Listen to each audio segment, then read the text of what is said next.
Dengan adanya produksi kami UMKM kami ini tidak hanya kami selaku roastery yang sejahtera, tapi teman-teman petani yang sudah menanam sampai merawat kopi itu juga ingin juga sejahtera. Katanya sementara waktu katanya sih yang sejahtera itu teman-teman pelaku yang ada di hilir sini, di hulunya kan belum, katanya kurang. Kopi lokal kini sedang naik daun karena cita rasa khasnya, seperti kopi dari Desa Kemiren Kecamatan Glagah Banyuwangi ini.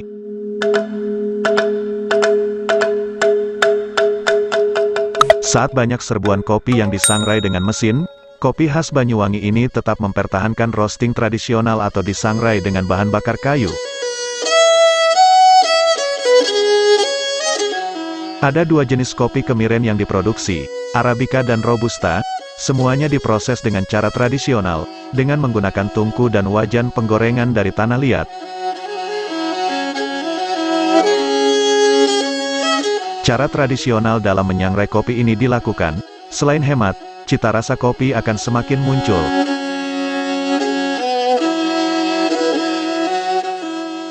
Selain dipasarkan di area Banyuwangi secara offline, penjualan kopi kemiren ini juga telah merambah pasar nasional yang dilakukan secara online. Modelnya dropship. Oh, jadi siapa bisa berarti dropship? Bisa. Ya? Nah, kalau ada yang mau dropship bisa hubungi nomornya 0822 0822 47 82 83 84. Jadi kopi Kemiren ini adalah salah satu produk UMKM yang ada di Kemiren, khususnya karena kan brandnya ada kopi Kemiren. Jadi dari dulu kita fokus hanya ada dua varian itu meliputi yang pertama Robusta dari Banyuwangi asli ya kita ngambil dari kopi rakyat yang ada di Banyuwangi, baik itu teman-teman yang ada di Telemung, ada di Gombek, ada di Kalibendo, juga di Songgon, juga di Kalibaru. Karena mulai ujung utara sampai selatan, di bagian barat Banyuwangi ini kan tumbuh pohon kopi semua. Ada kopi rakyat juga, ada yang PTPN juga, ada beberapa milik swasta juga. Kedua, fokus kita di Arabicanya, di Arabica Ijen. Dari Ijen. Ada Ijennya. Terus dan ada salah satu produk juga yang memang sengaja kita mix antara Robusta dan Arabica gitu. Tetap Ijen dengan itu? Dengan produk yang itu kita mix saja. Berapa persen itu? Biasanya kita pakai 50-50. Oh, 50-50 ya. Ya rasanya ada asamnya, ada pahitnya gitu ya. Beberapa konsumen kan ada yang suka juga untuk yang pingin dari sisi aroma kan memang Arabica cenderung lebih asik kan daripada yang Robusta. Orang yang ngerti kopi biasanya lebih seneng yang agak asam-asam gitu. Ya, benar. Dan asik juga kalau yang mix itu kan biasanya digunakan untuk espresso gitu. Ya. Yang pakai mesin itu biasanya pakai espresso. Lebih asik sih. Kalau yang untuk tubruk rata-rata teman-temannya pakai yang Robusta ya, tubruk ya. Tapi yang Arabica ada juga yang tubruk ya? Ada, tapi jarang sekali sih. Oh, jarang. Karena mungkin dari sisi rasa kan lebih kompleks untuk yang Arabica. Arabica itu asiknya biasanya teman-teman gunakan yang pakai filter itu kan. Yang pakai filter filter baik yang itu pakai yang V6 itu V60. V60 yang kayak corong itu ya. Bener. Karena di filter itu kan dari sisi rasa kan memang lebih keluar ya, lebih keluar asik ya. juga sih. Lebih clean kan rasanya, lebih clean daripada kita pakai langsung tubruk. Nah kan ini ada yang dari lokal Banyuwangi dan Ijen. Mereka stok kesininya dalam bentuk apa, Mas?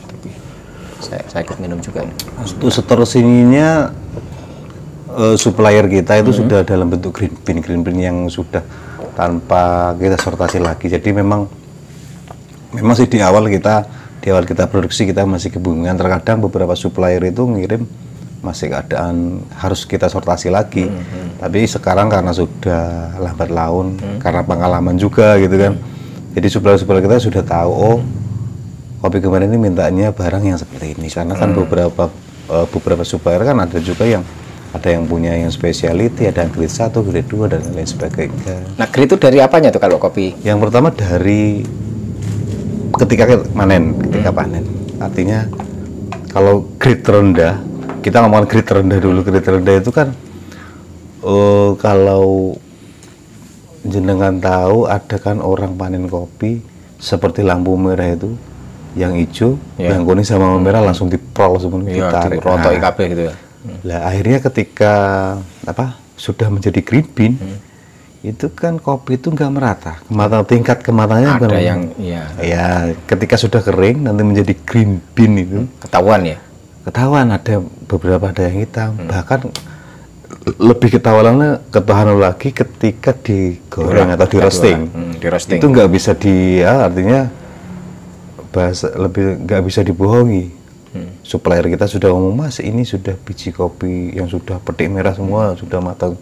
Ketika digoreng ketahuan, artinya biji yang sudah itu sudah matang, yang merah itu masih agak kuning kecoklat-coklatan seperti itu. Defeknya bahasa di perkopian, defeknya kopi yang rusaknya ada. Jadi Mas Tuki ketika ada orang setor kopi tahulah ini grade mana tahu ya gitu. Yang pertama dari si panennya tadi, yang kedua dari sisi sizingnya kan ukurannya ya.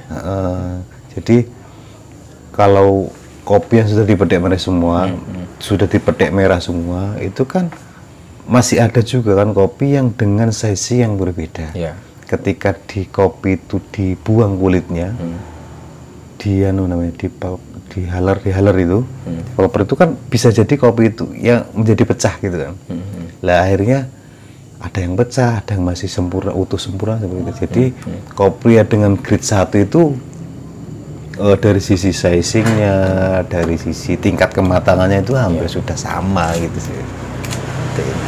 Berapa Pak Mas Tuki per bulan? Kalau omset setelah pandemi ini masih di angka 15 sampai 20-an gitulah. Sebenarnya bisa berapa tuh? Kalau sebelum pandemi ya di 30 up lah, 30 sampai 50 lah, minimal 30. Itu 30 itu berapa kilo kopi itu terjual? Kalau robustanya sebelum pandemi itu kita minimal itu 250 kilo. 250 kilo ya? Itu dapat angka rupiah sekian itu 250 kilo. Nah, di sekitaran 250 kilo biji mentah. Biji mentah ya? 250 kilo biji mentah. Berapa sekilo sih? Sekilonya di angka 100. 100-an ribu ya?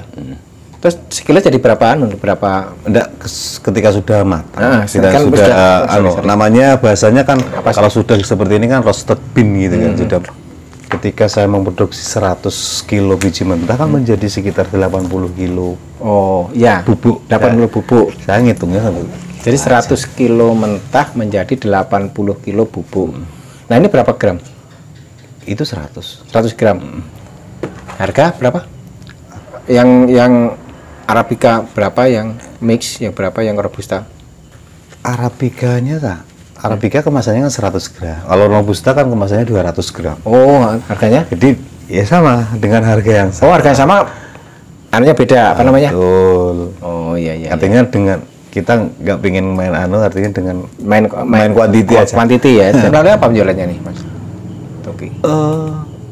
Kalau untuk di Banyuwangi sendiri itu saya offline artinya kan karena memang sudah ya dari sisi jarak udah dekat juga kan, via WA kadang ya langsung kita kirim. Kalau dari sisi untuk online ya kita melalui marketplace ya. Ada apa tuh di marketplace, baik itu yang Topet, Tokopedia, ada yang di Shopee, ada ya. Tapi mohon maaf untuk yang pegang itu bukan saya. Ya, artinya orang nyari barang ini di Tokopedia ada. Yang memang dari dulu sejak saya merintis ini, fokus saya memang di produksi. Untuk market online-nya memang saya serahkan kepada teman-teman pemuda yang ada di sini. Karang Taruna ya? Juga yang terpenduk Pokdarisnya. Jadi yang memang yang saya membangun sinergitas sama teman-teman pemuda yang ada. Karena mungkin dari faktor U juga untuk merambah ke IT akhirnya sudah udah nggak mumpuni juga. Kalau teman-teman muda kan lebih lebih inovatif juga. Artinya yang fokus jualan betul. Fokus produksi kan gitu yang dikejar biasanya kan kreativitas, inovasi kan seperti itu. Kalau teman-teman muda, saya fokus bisa siapkan bahan bakunya, gimana caranya teman-teman pemuda itu bisa menjual gitu kan. Modelnya dropship. Oh, jadi saya pun bisa berarti dropship bisa. Nah, kalau ada yang mau dropship bisa hubungi nomornya 0822 0822 47 47 82 82 83 83 84. Oke, jadi kalau ada yang mau jadi reseller dengan cara dropship pun bisa, silakan hubungi nomor itu. Harga menarik. Saya berharap dengan adanya produksi kami UMKM kami ini tidak hanya kami selaku roastery yang sejahtera, tapi teman-teman petani yang sudah Iya. menanam sampai merawat kopi itu juga pengen juga sejahtera.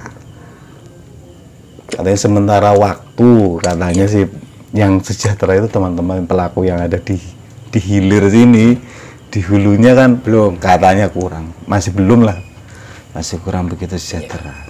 Saya berharap ya, nggak tahu bagaimana caranya, entah itu cara saya ataupun nanti cara teman-teman yang ada di birokrasi di pemerintahan bisa menangkap bahwasanya petani kita itu masih belum kurang sejahtera. Faktornya apa ya juga belum begitu tahu. Mungkin itu sih harapan terus.